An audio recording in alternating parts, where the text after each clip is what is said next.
Good morning बच्चों। नाभिकीय तथा रेडियो रसायन में नेक्स्ट टॉपिक हम लेते हैं द्रव्यमान क्षति या मास डिफेक्ट। ये नाम बताता है कि किसी परमाणु के द्रव्यमान में जो क्षति हुई है उसे हम द्रव्यमान क्षति कहते हैं। लेकिन ये क्षति, ये कमी किस प्रकार, कौन सी क्षति की हम बात कर रहे हैं, कौन सी कमी की, मास में क्या किस चीज़ में कमी आई है जिसकी हम बात यहाँ पर कर रहे हैं। होता ये है कि अगर हम ये माने कि परमाणु जो है हम बना सकते हैं उसके अवयवी कणों से। अगर ये देखा जाए कि परमाणु किन किन चीज़ों से बनता है तो वो बनता है प्रोटॉन, न्यूट्रॉन और इलेक्ट्रॉन से। तो अगर हम ये एज्यूम करें कि हमने किसी तत्व को, किसी परमाणु को बनाया उसके प्रोटॉन, न्यूट्रॉन और इलेक्ट्रॉन्स को जोड़कर, हम सिर्फ एज्यूम कर रहे हैं, ये हाइपोथेटिकल प्रोसेस है। एक्चुअली हम इनको इलेक्ट्रॉन, प्रोटॉन और न्यूट्रॉन्स को इकट्ठा करके बांधकर उनको एटम नहीं बना सकते हैं। हम केवल एक हाइपोथेटिकल प्रोसेस की बात कर रहे हैं, परिकल्पित प्रक्रिया की बात कर रहे हैं हम। तो अगर हमने इन तीनों को जोड़कर और परमाणु बनाया तो परमाणु का भार इन तीनों अवयवी कणों के भार के जोड़ के बराबर होना चाहिए। लेकिन एक्चुअली ऐसा नहीं होता है। जो परमाणु बनता है उसका भार थोड़ा सा कम होता है इन अवयवी कणों के भार के जोड़ से। तो ये जो कमी आती है द्रव्यमान में, इसे हम कहते हैं द्रव्यमान क्षति या मास डिफेक्ट। तो हम इसको इस तरह से डिफाइन कर सकते हैं कि अवयवी कणों से किसी समस्थानिक का परमाणु बनाने की परिकल्पित प्रक्रिया में द्रव्यमान में होने वाली क्षति को द्रव्यमान क्षति कहते हैं। यहाँ पर हम ये एक इक्वेशन दिखा रहे हैं कि मान लीजिए किसी परमाणु का, किसी आइसोटोप का जो एटॉमिक नंबर है वो Z और मास नंबर है A। तो किस तरह से हम मास डिफेक्ट, जिसको हम डेल्टा M से रिप्रेजेंट कर रहे हैं, उसको बता सकते हैं। तो डेल्टा M होगा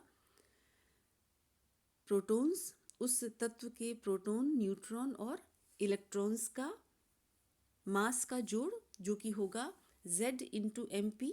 क्योंकि अगर एक प्रोटॉन का मास MP है और नंबर ऑफ प्रोटॉन्स होंगे परमाणु क्रमांक यानी Z के बराबर, इसलिए कुल प्रोटॉनों का भार हो जाएगा Z into MP। Plus neutrons कितने होंगे, A माइनस Z के बराबर मास नंबर, और एटॉमिक नंबर का जो डिफरेंस है उतने होते हैं न्यूट्रॉनों की संख्या। तो A माइनस Z को हम मल्टीप्लाई कर दें एक न्यूट्रॉन के मास से, Mn से, तो ये हो जाएगा कुल न्यूट्रॉनों का मास। और इलेक्ट्रॉन कितने होंगे, जितने प्रोटॉन हैं यानी एटॉमिक नंबर के बराबर। तो एक इलेक्ट्रॉन का मास Me, तो कुल इलेक्ट्रॉनों का मास Z इंटू Me। तो ये जो ब्रैकेट में लिखा है ये तो हो गया उस समस्थानिक के अवयवी कणों का कुल मास, कुल द्रव्यमान, माइनस कैपिटल M। अब ये जो कैपिटल M है, ये है जो समस्थानिक का एक्चुअल जो भार है, जो प्रेक्षित भार है, वो है कैपिटल M। तो इन दोनों का डिफरेंस ये हो जाएगा डेल्टा M। इस इक्वेशन में आगे हमने A माइनस Z को कैपिटल N से रिप्रेजेंट किया है और उसको हमने कन्वर्ट कर दिया है हाइड्रोजन के मास में Mp प्लस Me। क्योंकि हाइड्रोजन में एक प्रोटॉन और एक इलेक्ट्रॉन होता है, तो इसलिए इसको हमने Mp प्लस Me को MH से रिप्लेस कर दिया है। तो ये जो है ये है डेल्टा M।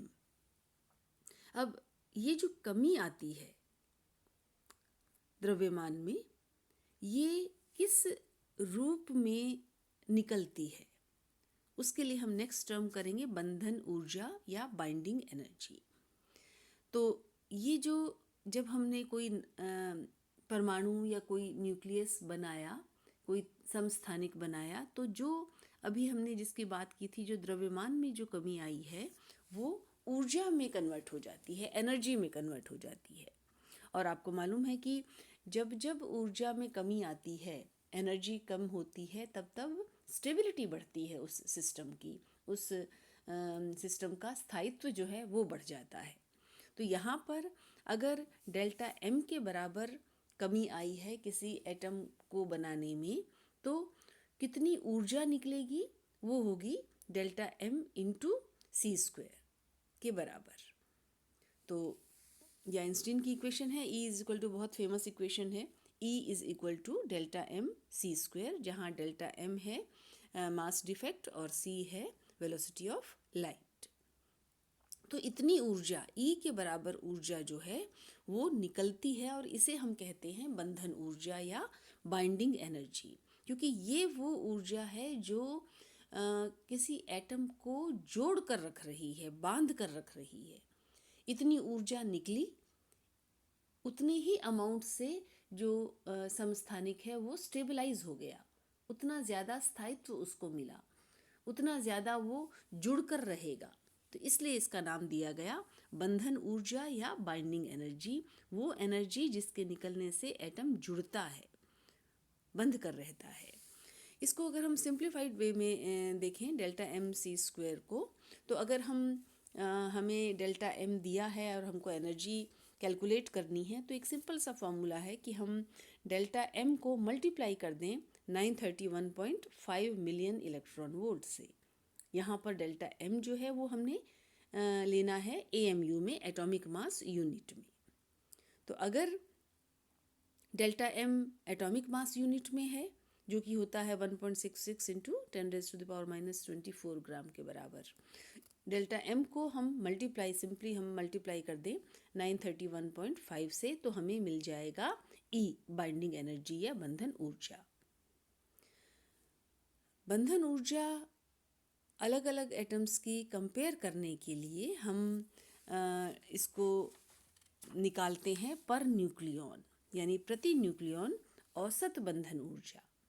कैसे निकालेंगे? बंधन ऊर्जा को हम न्यूक्लियॉनों की संख्या से डिवाइड कर देंगे, यानी A से हम डिवाइड कर देंगे। तो E/A जो है वो एक माप होता है नाभिक के स्थायित्व का, जैसा हमने यहाँ कर्व में दिखा रखा है 7.2 में। एक्स एक्सिस पर हमने लिया है द्रव्यमान संख्या A और वाई एक्सिस पर लिया है E/A, बंधन ऊर्जा प्रति न्यूक्लियॉन। और ये ग्राफ आप देख रहे हैं कि किस तरह का है। E/A जितना ज़्यादा होगा नाभिक उतना ही स्टेबल होगा। तो यहाँ इस कर्व में आप देख रहे हैं कि लगभग 70 से लेकर और 140 के बीच में जो एटॉमिक नंबर वाले हैं, द्रव्यमान संख्या वाले मास नंबर वाले एटम्स जो हैं, नाभिक जो हैं, वो ज़्यादा स्थायी हैं। तो इसके लेफ़्ट वाले जो हैं वो भी कम स्थायी हैं, क्योंकि E/A की वैल्यू कम है, और उससे ज़्यादा वाले भी जो भारी है नाभिक, उनका भी E/A वैल्यू जो है वो कम है। इसका मतलब ये जो सेंटर वाले एटम्स हैं, ये आयरन है, निकल है, ट्रांजिशन मेटल्स जो हैं, ये सबसे ज़्यादा स्थायी हैं, क्योंकि इनकी जो बंधन ऊर्जा प्रति न्यूक्लियॉन है वो अधिकतम है। और जैसे हमने अभी कहा कि हर सिस्टम की, हर एटम की, हर नाभिक की ये कोशिश होती है कि अधिक से अधिक वो स्थायित्व ग्रहण करे। तो इसलिए इस रेंज में आने के लिए, E/A को मैक्सिमम करने के लिए, जो लेफ़्ट वाले एटम हैं उनकी कोशिश क्या रहेगी? वो कैसे इस रेंज में आ सकते हैं? अपना मास नंबर बढ़ाकर। और मास नंबर बढ़ेगा कैसे? संलयन से। वो फ्यूज़ हो जाते हैं, एटम्स जो हैं वो आपस में जुड़कर एक बड़ा एटम बना देंगे, तो उनको अधिक स्थायित्व मिलेगा। इसी तरह से जो राइट साइड वाले हैं, जो भारी हैं नाभिक, वो इस रेंज में आने के लिए क्या करेंगे कि वो टूट जाएंगे, वो अपना मास नंबर कम कर लेंगे, तो उनका विखंडन हो जाएगा, तो वो स्थायी बन जाएंगे। तो इसलिए जो हल्के तत्व हैं वो फ्यूजन से थोड़े हैवी एलिमेंट्स में कन्वर्ट होते हैं, और जो हैवी एलिमेंट्स हैं वो फिशन से, विखंडन से वो स्थायी क्षेत्र की तरफ जाते हैं। तो ये तो जैसे हमने जो हमें अभी डिस्कस किया उसके बारे में। एक और टर्म करते हैं हम, संकुलन गुणांक क्या होता है या पैकिंग फ्रैक्शन क्या होता है। अभी हमने द्रव्यमान क्षति की बात की, हमने बंधन ऊर्जा की बात की। एक और पद है जो जिससे हम किसी नाभिक के स्थायित्व को माप सकते हैं, कंपेयर कर सकते हैं। ये दिया था पद एस्टन ने, और उन्होंने संकुलन गुणांक किसको कहा? उन्होंने ये कहा कि द्रव्यमान क्षति कितनी होगी किसी भी नाभिक को बनाने के लिए, द्रव्यमान में जो क्षति आई है वो कितनी होगी, वो डिपेंड करता है कि न्यूक्लियॉन्स जो हैं वो किस तरह से संकुलित हुए हैं, किस तरह से वो पैक हुए हैं। तो इसलिए जो ऊर्जा निकलती है उसे उन्होंने संकुलन गुणांक का नाम दिया। संकुलन गुणांक को कैसे डिफाइन किया, उसके लिए उन्होंने ऑक्सीजन का एक आइसोटोप लिया O16, और ये पाया कि O16 अकेला ऐसा आइसोटोप है, ऐसा समस्थानिक है जिसका समस्थानिक द्रव्यमान और मास नंबर एग्जैक्टली 16.000 है। यानी परमाणु भार और द्रव्यमान संख्या सेम है, उसमें कोई अंतर नहीं है। और ऐसा किसी भी दूसरे आइसोटोप में, किसी भी दूसरे एटम में नहीं होता है। तो उन्होंने दूसरे नाभिकों की, दूसरे समस्थानिकों की तुलना जो है वो ऑक्सीजन से की, ताकि हमें ये पता चल सके कि ये तत्व ऑक्सीजन O16 के मुकाबले में ज़्यादा स्थायी है या कम स्थायी है। और इस तरह से उन्होंने डिफाइन किया संकुलन गुणांक को, कि संकुलन गुणांक जिसको हम F से रिप्रेजेंट करते हैं वो बराबर है m-a/a into 10⁴। m atomic weight, परमाणु भार, a परमाणु संख्या, मास नंबर, इन दोनों के डिफरेंस को, m और a के डिफरेंस को a से डिवाइड किया ताकि प्रति न्यूक्लियॉन जो डिफरेंस है वो निकल सके। और क्योंकि ये बहुत छोटा नंबर आता है, डेसिमल में 0.000 कुछ, तो ये क्योंकि कन्वीनियंट नंबर नहीं है इसलिए इसको 10,000 से मल्टीप्लाई कर दिया, ताकि एक कन्वीनियंट नंबर जो है, एक सुविधाजनक संख्या जो है वो हमें मिल जाए। तो ये है संकुलन गुणांक। तो ऑक्सीजन का जो है वो संकुलन गुणांक कितना होगा? 0, क्योंकि वहाँ m और a बराबर है। लेकिन यहाँ पर हम देखें कर्व जो हमने ड्रॉ किया है संकुलन गुणांक और द्रव्यमान संख्या के बीच में, तो ये कर्व काफ़ी हाई वैल्यू से शुरू होता है और फिर धीरे धीरे नीचे की ओर जा रहा है। कुछ नेगेटिव वैल्यूज़ भी आ रही हैं, 0 से भी नीचे जाता है और फिर ये वापस बढ़ता है। और इस कर्व से भी क्लियर है कि लगभग 20 से 200 मास नंबर वाले जो हैं वो, उनका संकुलन गुणांक जो है वो नेगेटिव है, 0 से भी नीचे जा रहे हैं वो। तो नेगेटिव का मतलब, नेगेटिव कब आएगा? जब a ज़्यादा होगा m से, जो परमाणु भार है वो कम हो जाएगा मास नंबर से। तो इसका मतलब द्रव्यमान की जो हानि है वो O16 से ज़्यादा हो रही है, यानी ये O16 से ज़्यादा स्थायी है, क्योंकि जितनी द्रव्यमान में कमी आएगी उतनी ही ऊर्जा निकलेगी और उतना ही वो तत्व ज़्यादा स्थायी होगा।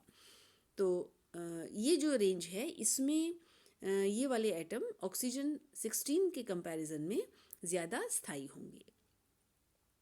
कम मास नंबर वाले आप देख रहे हैं कि संकुलन गुणांक उनका काफ़ी ज़्यादा है। इसी तरह से अधिक मास वाले का भी संकुलन गुणांक काफ़ी ज़्यादा है। अगर संकुलन गुणांक, पैकिंग फ्रैक्शन पॉजिटिव आ रहा है, इट मीन्स m जो है वो a से ज़्यादा है और उसकी द्रव्यमान में क्षति जो है वो ऑक्सीजन से कम हुई है और वो कम स्थायी है।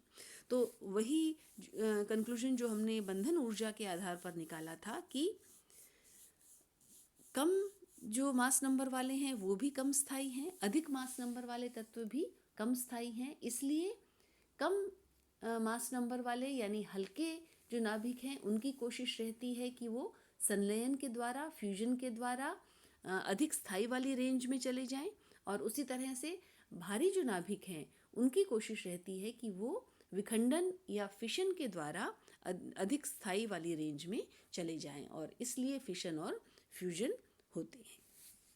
आज के लिए इतना ही। Thank you.